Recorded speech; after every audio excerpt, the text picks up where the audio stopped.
आप लोग को पता है कि किस तरह से घटना घटी है। और आज तो हम बहुत बड़ा ये चर्चा करने के बहुत बड़ा विषय भी नहीं है, क्योंकि सरकार में ये रोज घटनाएं घटती है। तो विषय यही है कि आज सुबह 7 बजे की जो घटना घटी है, क्योंकि 7 बजे मेरा कार्यक्रम आज झरिया विधानसभा में था। और कुछ लोगों क्या बहुत लोगों को मेरा कार्यक्रम जब भी होता है तो हम ग्रुप में छोड़ देते हैं, या बहुत सारे लोगों को पता चल जाता है कि हम पूरे सार्वजनिक तरीके से सूचना करके ही आते हैं। उस मंशा से अगर कहा जाए, या जिस मंशा से कहा जाए, जिस तरह से फुटेज कैमरा में दिख रहा है कि गाड़ी में बहुत सारे लोग बैठे हैं और 2 लोग उतरते हैं बाकायदा पिस्टल के साथ, और हमारे चेम्बर को इधर उधर देखते हैं और फिर निकल जाते हैं। तो सोच सकते हैं कि उनकी मानसिकता क्या है। तो ऐसे सरकार में एक विधायक भी सेफ नहीं है, प्रशासन सेफ नहीं है। तो आप लोग सोचिए कि इस सरकार में क्या सिचुएशन है। हालांकि मुझे कोई डर नहीं है, ऐसे ऐसे अपराधियों से मुझे कोई डर नहीं है। मुझे अपनी जनता और परिवार की चिंता होती है कभी भी। और लोगों की जो मानसिकता है, जो विपक्ष द्वारा लगातार षड्यंत्र रचा जा रहा है, और अभी हम आपको दिए भी हैं, किस तरह से चुनाव हारने के बाद लगातार लोग प्रयास कर रहे हैं मुझे रोकने के लिए, मुझे क्षति पहुंचाने के लिए, क्योंकि राजनीतिक में तो वो शक नहीं पाए और लगातार गुंडागर्दी पे उतर आए हैं। उनके 3 देवर खुलेआम गुंडागर्दी कर रहे हैं, जो कि सब केसेस वाले लोग हैं। कोई 10 साल से है, कोई 6 साल से हैं। तो इस तरह से गुंडागर्दी, और कहीं ना कहीं सरकार का श्रेय मिल रहा है, प्रशासन का श्रेय मिल रहा है।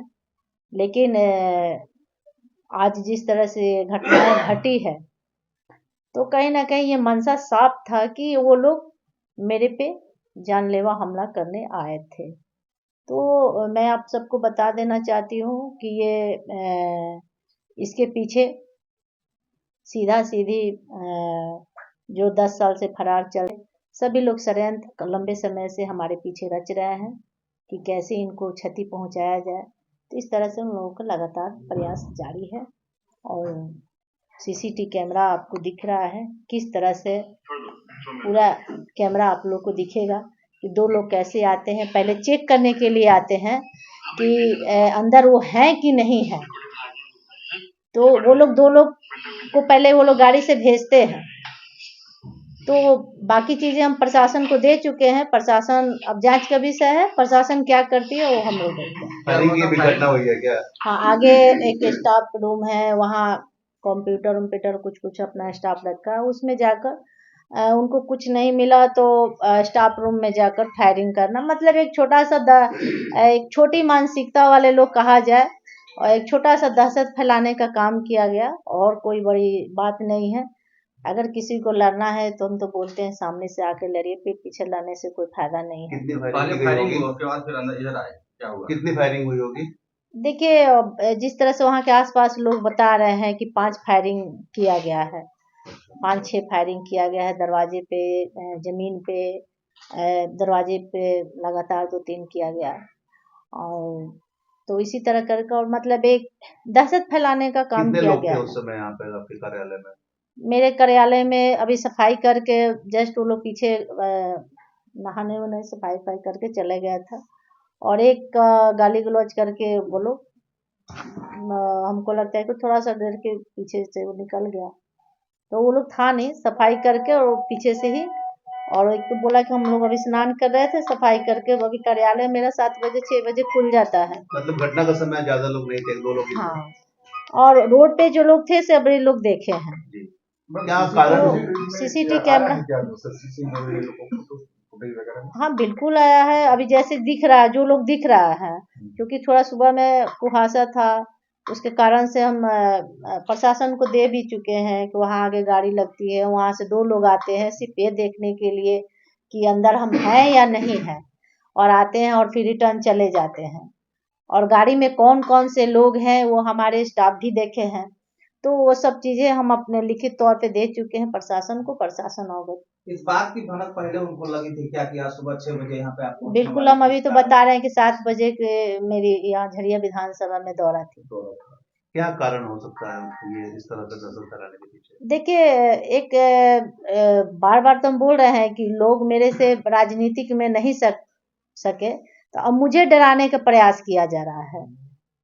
या तो मुझे क्षति पहुंचाने का प्रयास किया जा रहा है। जिस तरह से आज खुलेआम मेरे कार्यालय में घुसकर, तो कहीं न कहीं मुझे जानलेवा हमला, मतलब इस तरह से कहा जाए, तो जिस मंशा से वो लोग आए थे, तो कहीं न कहीं वो मतलब मेरे पे जानलेवा हमला किया। चुनाव के समय में भी आपने लिख करके दिया था मुख्यमंत्री, डीजीपी, डीआईजी और एसएसपी को एक घटना को लेकर के कि मेरे साथ कभी भी जानलेवा हमला हो सकता है।